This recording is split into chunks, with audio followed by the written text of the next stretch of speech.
Tonight, Bitcoin is standing at a critical crossroads. Markets are tense, sentiment is fragile, and for the first time in months, the broader crypto landscape is flashing a level of fear that historically only appears during moments of deep uncertainty.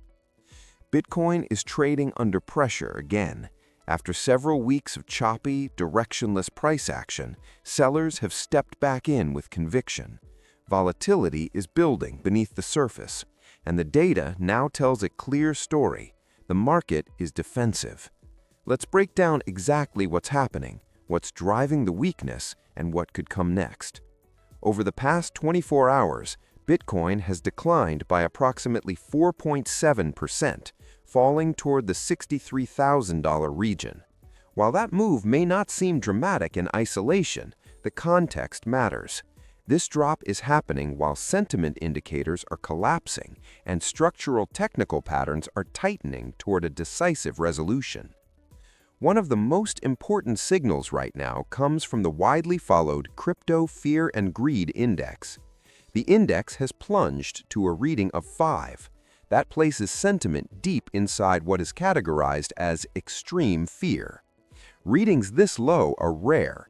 Historically, they tend to appear during panic-driven sell-offs, major deleveraging events, or extended downtrends where confidence has eroded significantly.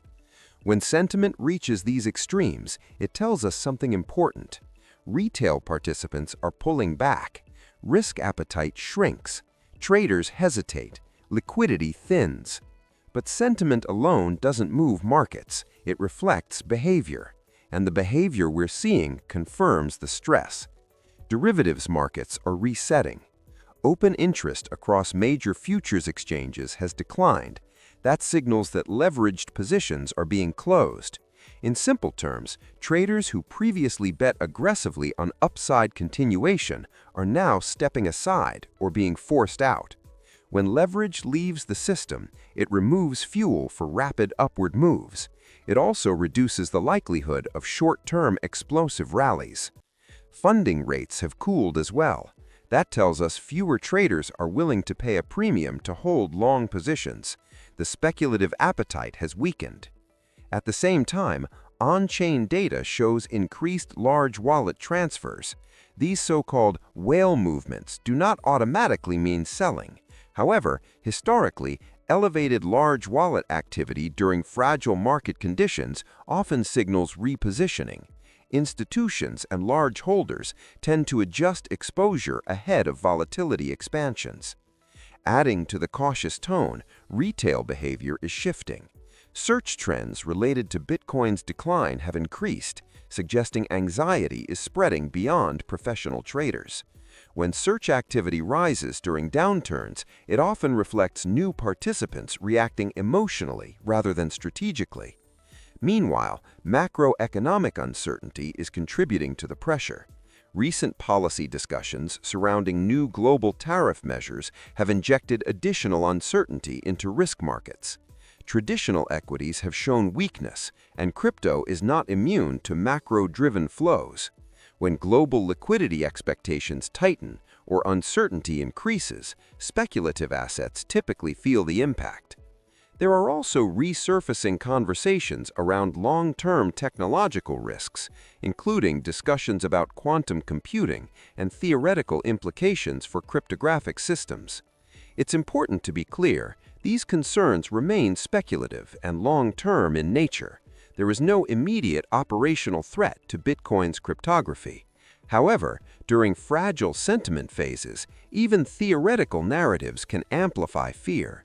So when we step back and assess the full picture, we do not see a single catalyst driving the decline. Instead, we see multiple pressure points building simultaneously: macro uncertainty, derivatives deleveraging, fragile sentiment, whale repositioning, and retail anxiety. Now let's move to the chart structure. Technically, Bitcoin remains inside a well-defined descending parallel channel. This structure has been intact for an extended period. The defining characteristic of a descending channel is a consistent pattern of lower highs and lower lows. Each rally fails slightly below the previous peak, Each decline finds temporary support before breaking again. The recent price sequence illustrates this clearly. From 125,000 down to 82,000, a bounce toward 98,000, a drop to 62,000, another recovery to 79,000, then a decline toward 43,000. This pattern reflects controlled distribution rather than chaotic collapse. Rallies stall near the upper boundary of the channel, support levels get tested repeatedly, and volatility compresses over time. That compression is key. The Bollinger Bands on the daily time frame have tightened significantly. When volatility contracts like this, it rarely stays compressed for long. Markets alternate between contraction and expansion. Periods of tight ranges are often followed by decisive directional moves. The MACD indicator remains in negative territory and appears close to a bearish crossover. While momentum indicators lag price, they confirm that upside strength has not yet returned. In short, the structure still favors the bears. But the most important aspect of the current setup is proximity to key levels. The lower boundary of the channel sits near the $43,000 region. That level has acted as major structural support. A decisive daily close below it would represent a technical breakdown. If that occurs, historical liquidity analysis suggests the next significant demand pocket could sit in the $35,000 to $38,000 range.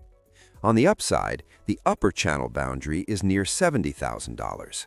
A strong daily close above that region, followed by a successful retest, would begin to invalidate the bearish channel structure. However, a true structural shift would require reclaiming the prior lower high near $79,000. Until that level is broken, the pattern of lower highs technically remains intact. So what happens next? Right now, Bitcoin is in a compression zone. Compression does not mean stagnation, it means energy is building. If price breaks higher with strong volume and holds above resistance, momentum could quickly shift. Short positions would begin to unwind, open interest could rebuild, sentiment would improve rapidly. In that scenario, the first upside objective would be the $79,000 region, followed potentially by a retest of $98,000 if broader market conditions stabilize. On the other hand, if support fails and the $43,000 level breaks on a daily closing basis, downside momentum could accelerate. Liquidity gaps below support could allow for faster movement toward the mid-$35,000. In leveraged markets, breakdowns often move faster than breakouts. This is why the coming sessions are critical. Importantly, extreme fear does not automatically mean further collapse. Historically, periods of deep pessimism have sometimes coincided with medium-term bottoms. However, they can also persist during extended downtrends. Sentiment is a timing tool, not a guarantee. Investors should recognize that the market is not in a euphoric expansion phase. It is in a risk-managed, liquidity-sensitive environment.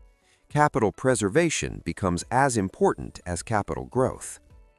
Risk management matters more than predictions. The data tells us leverage has been flushed, speculative excess has cooled, volatility is compressing, structure remains bearish but is nearing decision points. And in financial markets, clarity often emerges only after compression resolves. For now, Bitcoin remains inside its descending channel. Bears still control the broader structure, but compression suggests that control will soon be challenged, one way or the other. The next decisive move is not a matter of if, it is a matter of when. Stay focused on structure, watch the key levels, and remember, markets move in cycles of fear and greed, but disciplined strategy outlasts both. This is a pivotal moment for Bitcoin.